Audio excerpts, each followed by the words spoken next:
yeah, those are the 5 things that I wish someone had told me. If you have any questions, if you want to know anything, drop them down below. I need video ideas.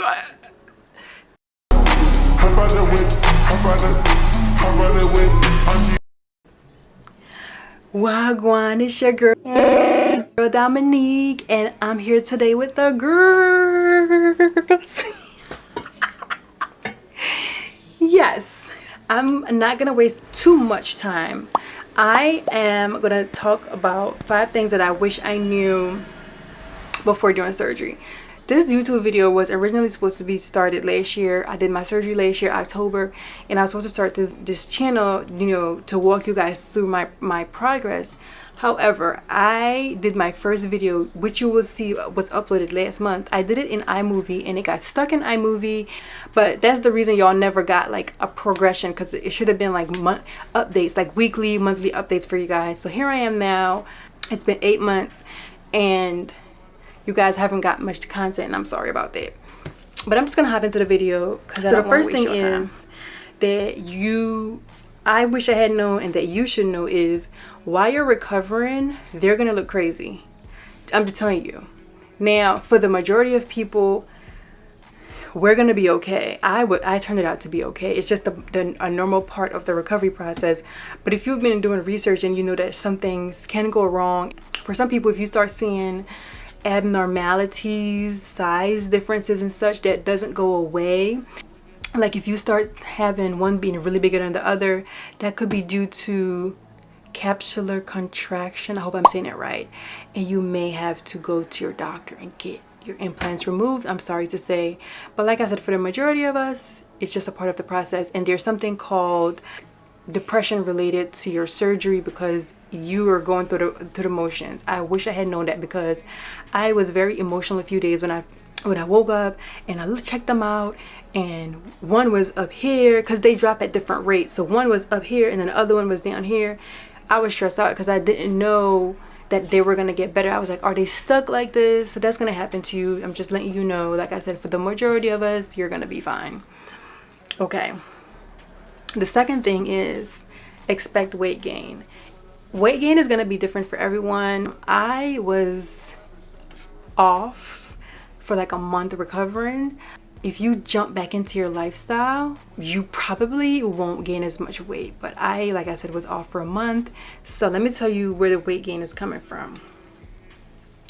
Obviously, you know, my lifestyle was different for that month. I was more so in the house, but still, every surgeon is different with prescriptions. So some of them are going to give you muscle relaxers. Muscle relaxers make you so hungry. Oh my God. Somebody needs to take a big hunk out of my cake. What y'all looking at? I ain't had no cake. I was ravenous. So my hunger was a combination. Muscle relaxers.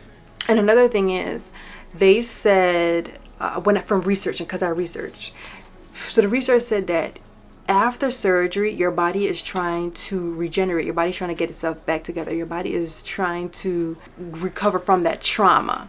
So your body craves food because it wants like proteins and stuff like that, like vitamins, whatever. So your body is naturally going to want food to get itself back together, to repair itself.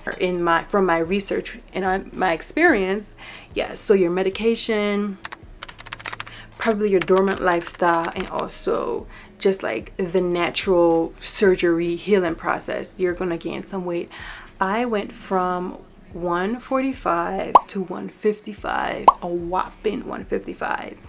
I went to my PCP shortly after, and she was like, yeah, you're gonna have to lose this weight. So your girl is down to 140, depending on the day, like 140, 142. So I have lost the 10 pounds.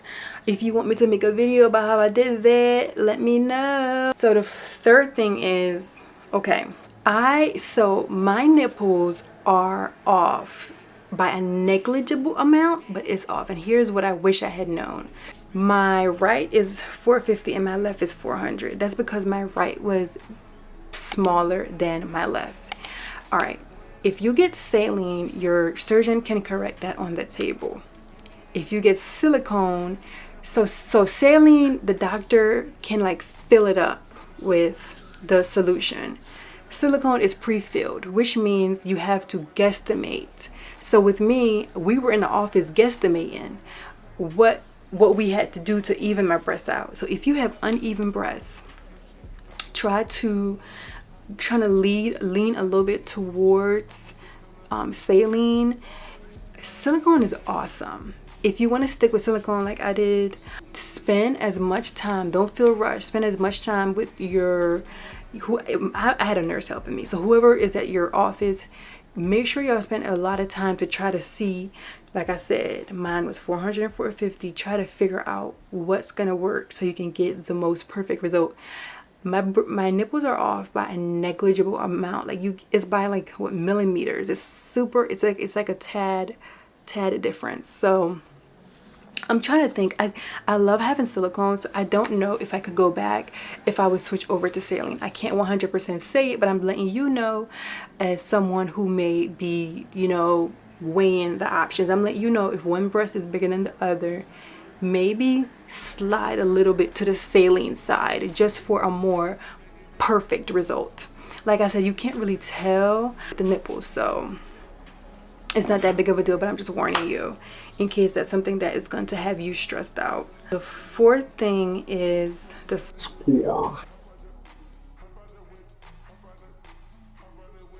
I have keloid prone skin. I'm prone to scarring. So this is a scar. I used to work at Starbucks. That's a scar that I have. It's like, yeah. All right. So let me show you guys the scar. Hold on. So here are my scars.